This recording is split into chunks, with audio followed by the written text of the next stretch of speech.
আসসালামু আলাইকুম রহমতুল্লাহি তাআলা ওয়া বারাকাতুহু। সম্মানিত দর্শক শ্রোতা মণ্ডলী, ভিডিওটিতে যেখান থেকে প্লে করছেন কাছে দূরে দেশ ও প্রবাসী সকল বন্ধুদেরকে আজকের ভিডিওর মাধ্যমে আপনাদের সবাইকে স্বাগত।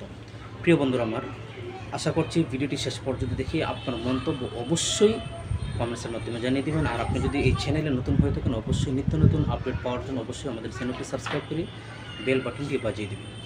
সম্মানিত দর্শক শ্রোতা মণ্ডলী, আমাদের বাংলাদেশের একজন সুপরিচিত একজন ব্যক্তিত্ব, সেনাবাহিনীর একজন জেনারেল আজিজ, অবশ্যই একজন সুপরিচিত, একজন সমালোচিত একজন ব্যক্তিত্ব, সেনাবাহিনীর একজন ঊর্ধ্বতন কর্মকর্তা ছিলেন। বর্তমানে উনি বাংলাদেশে আছে কিনা আমরা তা জানি না, উনি হয়তো কোন দেশে আছেন একমাত্র উনি জানেন।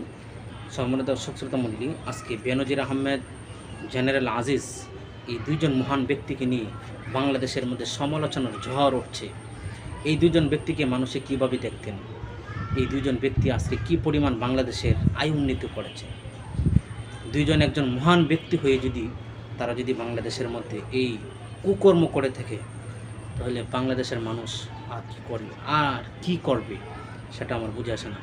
এই জেনারেল আজিজ বাংলাদেশের মধ্যে কত হাজার কোটি টাকার সম্পত্তি উনি বাংলাদেশ থেকে লুটপাট করে বিদেশের মাটিতে উনি পাহাড় জমিয়েছে। এটা যদি আপনাদের জানা থাকে অবশ্যই জানাবেন, অবশ্যই আশা করি জানেন। আপনারা সকলে দেখেছেন 2015 সালে আল জাজিরা একটি মিডিয়াতে তার জীবনের কুকীর্তি কীভাবে তাকে তুলে ধরা হয়েছিল, আপনারা সকলে দেখেছেন। তো এই বিষয়গুলো আপনারা কীভাবে দেখছেন জানি না। বাংলাদেশের মানুষ, বাংলাদেশ হচ্ছে একটি গরিব রাষ্ট্র, এই রাষ্ট্রটিকে আজকে সরকারি ঊর্ধ্বতন কর্মকর্তা হয়ে তারা যেভাবে লুটপাট করছে, এভাবে যদি তার আরও কিছুদিন যদি লুটপাট করে, এই বাংলাদেশ তো বাংলাদেশ থাকবে না। তো জানি না বাংলাদেশ কোন পথে চলছে, সরকার মহোদয় এই বিষয়গুলো কীভাবে উনি দেখছেন। আর আরেক দিক দিয়ে আমাদের বাংলাদেশের মহোদয়কে, বাংলাদেশের সরকার মহোদয়কে আমরা অসংখ্য ধন্যবাদ জানাই।